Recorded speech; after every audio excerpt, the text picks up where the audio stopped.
Hey everybody, welcome to our new channel. It's called the Desktop Museum and this is our first ever video.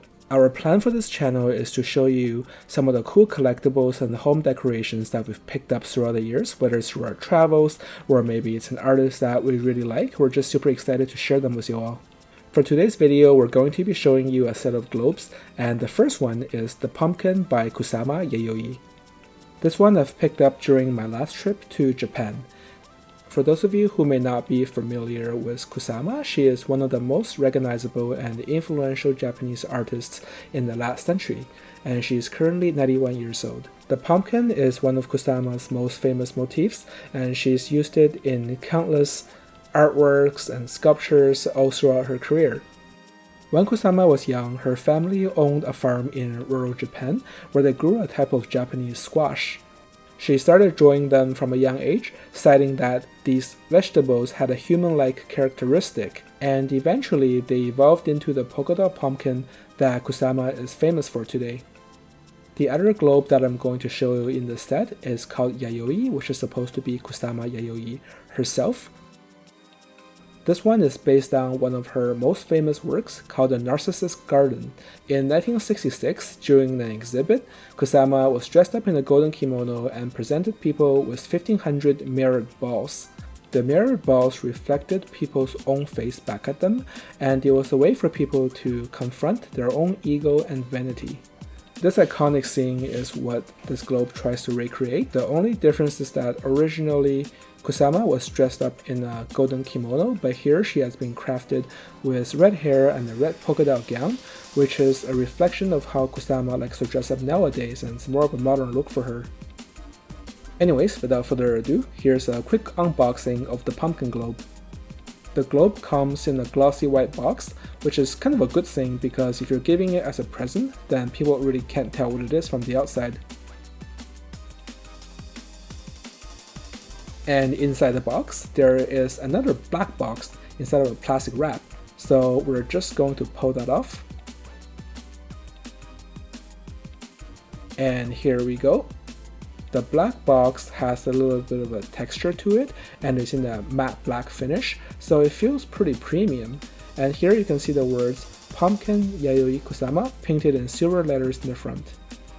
And we're just going to slide the sleeves off and open up the top, and ta-da! Here we have the pumpkin globe. Now the globe is not actually secured into the base by anything, it just kinda sits snug in the soft material in the base, but you don't have to worry about it bouncing around during transportation because it's very snug, like it's actually quite tight. Yeah, that is very tight. So here is everything out of the box, and the only printed material that you get is this warning sticker in Japanese telling you things like don't display this in direct sunlight and to be careful with it, that kind of stuff. And as you can see here, it does say made in Japan, which is probably why these are a little bit on the expensive side. And I'm just going to show a 360 of the globe. Looking good.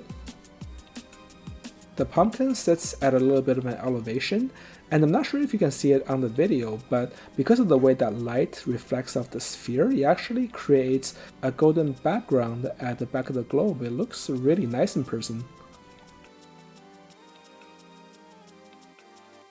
Okay, I'm just going to give it a shake.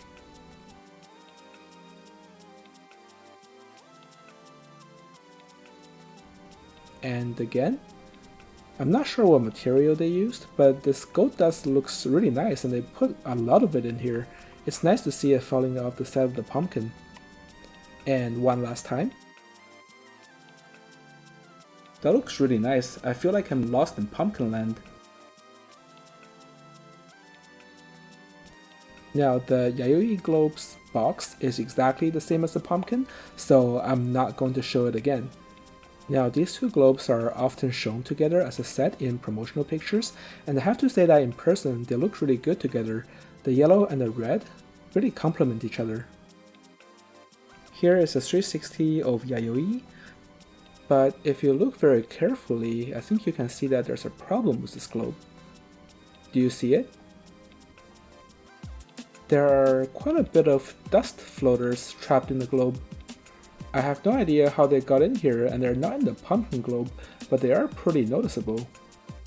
Now, this issue aside, the other nitpick that I had is that the mirrored balls in here were supposed to be round and shiny and reflective, but if you were to look at them up close, they're pretty plasticky, and instead of being, smooth and shiny, they actually look more like silver Pokeballs.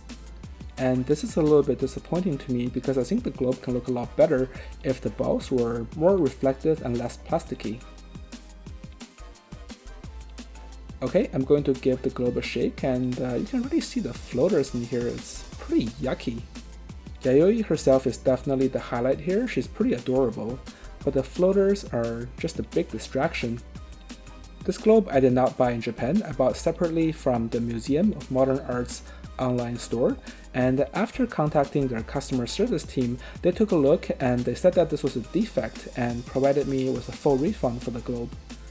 I'm going to pick up a replacement, and I really hope that this doesn't happen again. But kudos to the MoMA design store for taking care of this problem so quickly and so professionally. Overall, I think these globes are pretty awesome, but if I have to pick one of the two, I'm going to go with the pumpkin. Not only is it Kusama's most famous motif, but I just think that the execution on the pumpkin is a little bit better. I do think that the Yayoi Globe is really unique because it tries to capture Narcissus Garden, but it would be a lot better if the balls themselves were more reflective and less plasticky looking. The globes still look very good as a set, but if I was only buying one, I would definitely start out with the pumpkin. There's also the problem with quality control and potentially getting a defective globe.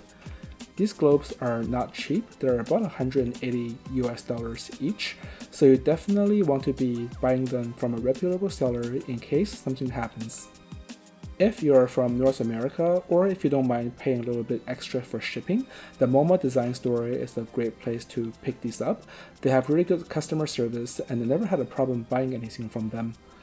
Or if you're trying to save a little bit of money, there are plenty of eBay sellers and Etsy sellers that carry these, but just do a little bit of research and be mindful of who you're buying from to make sure that it's a reputable seller. Lastly, for a size comparison, these are about 2 inches wide and 3 inches tall. And here they are next to an orange and next to a kind of pop. These globes are very small, so just be mindful when you buy them. There has also been a third globe released called Hi Konnichiwa.